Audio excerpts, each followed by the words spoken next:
Hello, and welcome to the history of Rome. It had been 200 years since the founding of Rome, and since that time the Romans had undergone a massive transformation. In the beginning, they were a collection of pastoral herdsmen and unsavory cast-offs making their way in the world by flock and trade, and since that time they had learned to become settled farmers, tilling the land and raising crops. They had gone from being a collection of armed rabble to a society of laws with a well-equipped, well-disciplined army. They had gone from upstart village to regional capital and now stood ready to challenge a wider pool of neighbors for control of all Italy. The Etruscans lay to the north and the Greeks to the south, and having conquered the central lowlands during the reign of the kings, the Romans now turned to the hills and mountains of East Italy for fresh conquests and, as always, were forced to parry the thrust of the Etruscan cities to the north. This is the world into which the Republic was born. According to the legendary chronology, the kings were overthrown in 509 BC, though the date is highly suspect. Most likely later, patriotic Roman historians changed the timing of the event to slightly predate the establishment of democracy in Athens by Cleisthenes in 508 BC. The Romans had a hard time believing they were not first and best in everything, especially in the democracy they took so much pride in, so they altered their history to outdo the Greeks. However, without any concrete data, it is hard to know exactly when the kings were driven out, so we are forced to mark our own histories of the city with the 509 date. As I said in part 1, the sack of Rome by the Gauls in 389 BC destroyed all primary documentation, so we are left with a mixture of legend and historical fiction. Before we get into the story of the early Republic, I want to pause for a moment and establish who exactly we are talking about here. I often say that Rome did this and that the Romans did that, but except for a few passing disambiguations, I have not done much to describe the varying nature of the population. Were they some homogeneous hive mind who agreed on everything and acted with a single will? No, quite the opposite. There were rich Romans and poor Romans and middle-class Romans. There were men and women and children. There were slaves and freed slaves and immigrants and criminals and honest men who worked hard every day and lazy men who did not. There were prostitutes and vestal virgins and intellectuals and illiterates. Just like any society, the city of Rome was inhabited by a vast array of individuals, each with their own worldview, motivation, and dream. And just like in any society, the Romans did not always get along with one another and, in fact, often fought bitterly with one another for control and freedom from control. When the Republic was founded, the population of Rome was around 130,000. This population was divided into two basic groups, the patricians and the plebes. Put simply, the patricians came from those families who could trace their roots back to the original 100 senators chosen by Romulus, and the plebes came from those that could not. Generally speaking, the distinction between patrician and plebe also followed economic class divisions, though, as we will see, it was never that simple. In the early days, the political weight of the classes was inversely related to their numerical size. The smaller set of patricians held power over the larger set of plebes. As I noted last week, the two richest classes in Rome held between them enough votes to snuff out any possible opposition, and those classes were, for the most part, made up of patricians, so the patricians made the rules. In the beginning, then, the democratic republic was really an oligarchy of wealthy, aristocratic families who shaped policy to serve their interests and who had no intention of ever letting anyone else into the decision-making process. I don't want to get too far ahead of myself, but let me just say that it did not take long for the plebes, especially those plebes who were wealthy, to demand a greater voice in government. This tension between the patricians and the plebes would dominate Roman politics for the duration of the empire. Outside the basic patrician-plebe dichotomy, there were those without even nominal political standing, namely women, slaves, and immigrants. These groups formed a majority in sheer numerical terms, but were denied almost all political rights. Even the plebeian males, who howled righteously at the injustice of being denied a say in government, would have cried just as loud if someone had suggested suffrage being extended to women, or slaves, or immigrants. The idea would have been beyond comprehension. The contradictions of the early Republic bear a striking resemblance to the contradictions of the early United States. When you picture the burgeoning Roman Republic, picture what you know of the burgeoning American Republic. The United States, though rhetorically cloaked in the language of freedom and equality, allowed only white, landowning males to vote. Eventually, the propertyless men agitated against the injustice of an oligarchical elite trampling on their freedoms and earned the same right, but women and blacks and Indians and the new immigrants were left out in the cold, present but unheard. This was Rome, a republic in which the disenfranchised majority were ruled by a disproportionately powerful elite. This, then, was the basic political breakdown of the population. Economically speaking, whether patrician or plebe, the majority of Romans were, by this time, settled farmers. But this was no utopia of landowning citizen farmers.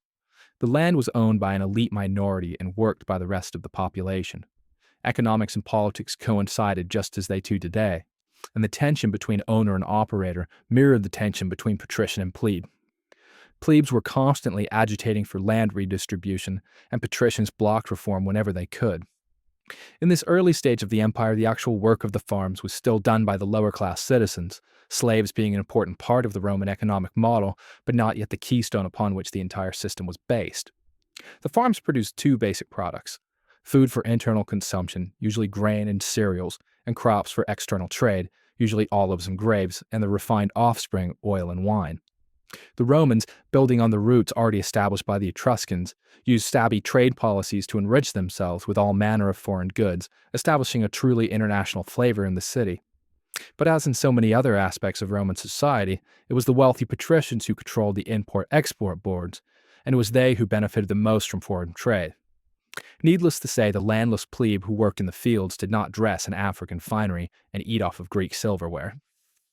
Divisions were many within the population, economically and politically, and hatred abounded between the classes. But, in the end, they were all Romans, and set aside their differences any time the city was threatened, though picking up their rivalries right where they left off, when danger had passed.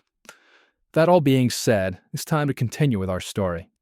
The tyranny of the monarchy had been banished forever. It was decided, and again, when you picture this, feel free to picture the patrician senators and equites hammering out the details, because it was really them making all the early decisions. The lower classes and plebes had nothing to do with it.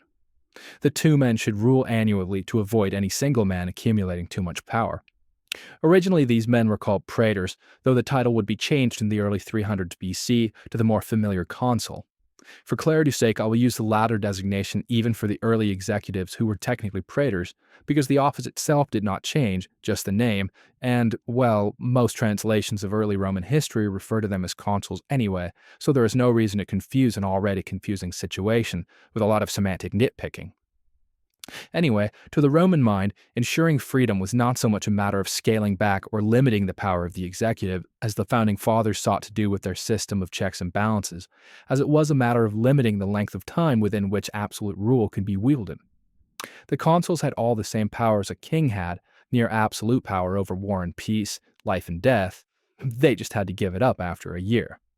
The second consul was the one check the Romans did add into the system. One consul could veto the actions of the other, and that was that.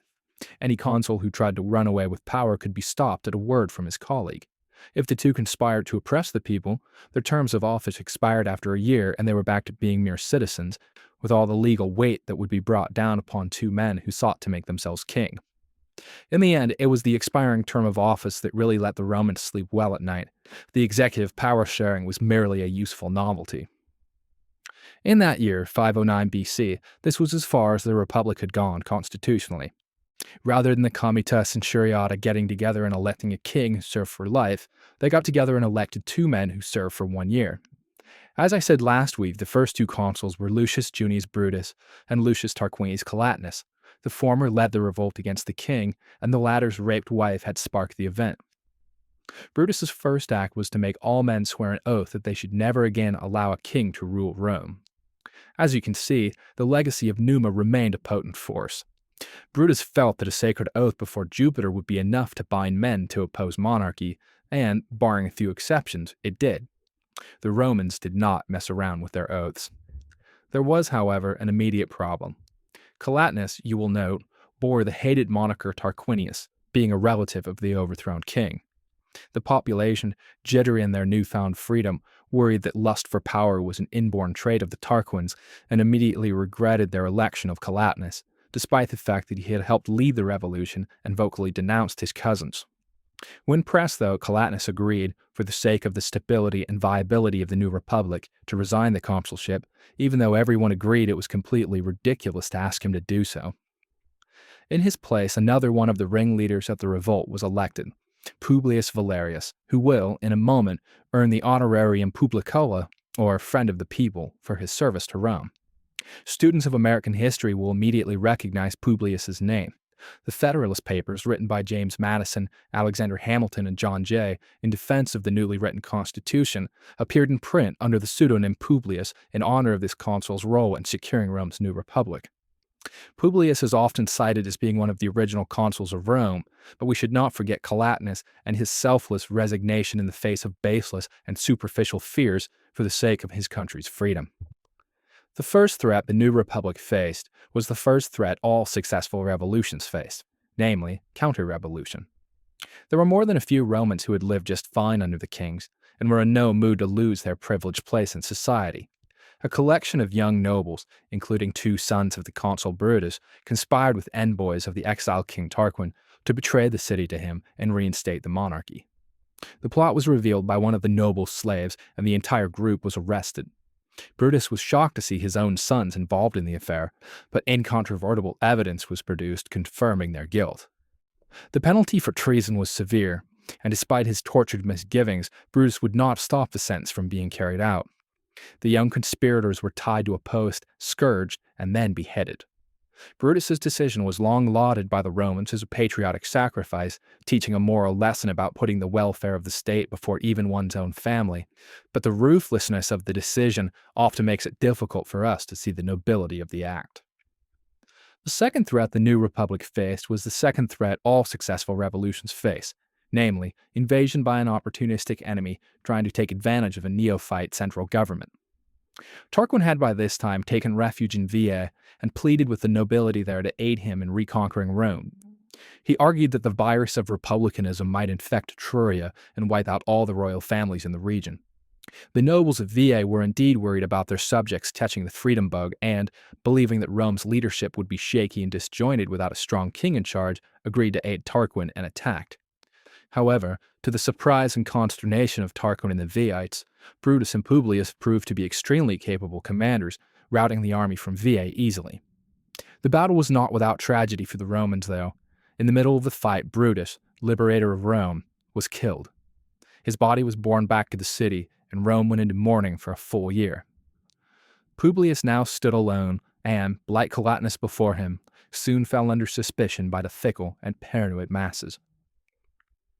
After the battle with the Veiites, Publius began construction on a home atop the Velia, a ridge jutting from the north side of the Palatine Hill. The people suspected him of making a fortress from which he could safely enslave them all.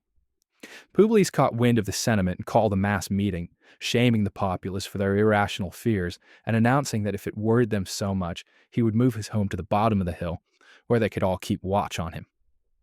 He further used the opportunity provided by the meeting to propose 2 new laws, which made him a hero to the now assuaged masses and earned him the aforementioned title Publicola. The 2 laws are famous even to this day. The first stated that any man who tried to make himself king could be killed at any time by any other man without fear of reprisal. And the second stated that any decision by the magistrates could be appealed to the people's assemblies. Publius, content with the single credit he received for these democratic initiatives, then called for an election to fill the open consulship.